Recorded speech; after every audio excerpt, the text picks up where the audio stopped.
Hello guys, it's me again, Mikey Connect, and welcome back to my channel. Bitch, I'm a ghost. I could go on for days and days, yeah, I do the most. Yeah, puta della box, box, box, box, box, box, box. You got me feist.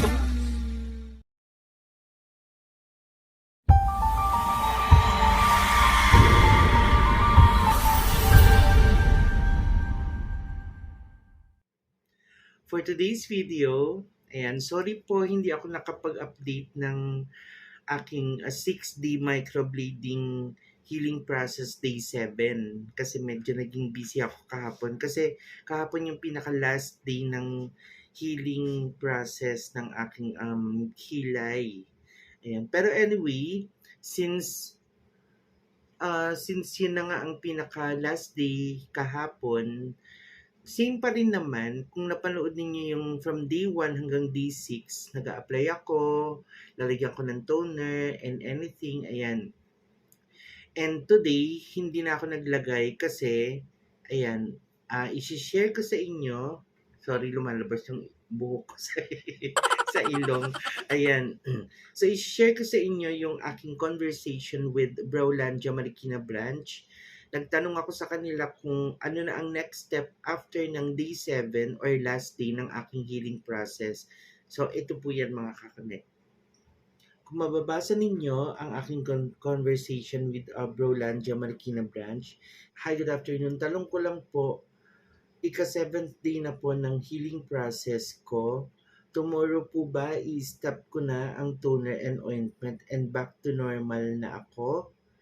Ibig ko sabihin sa back to normal is i-stop ko na yung toner and yung ointment and as in normal na, pwede na ako maghilamos and anything, ayan. Ang sagot po nila is yes po, ma'am. Ma'am talaga. Salamat.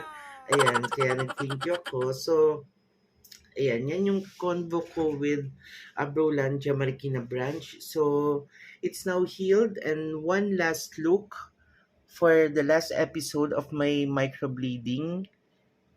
Ayan siya. So, di ba nag-tone down na yung yung aking kilay? Ayan na siya. Ayan.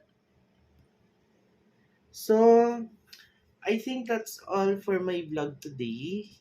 Sana yung journey ko ng 7 days ng aking healing process nakatulong sa inyo. At least kahit pa paano nakita ninyo yung changes or progress from day 1 nung binlaid yung aking kilay up until yesterday. So, and again, hindi po siya masakit.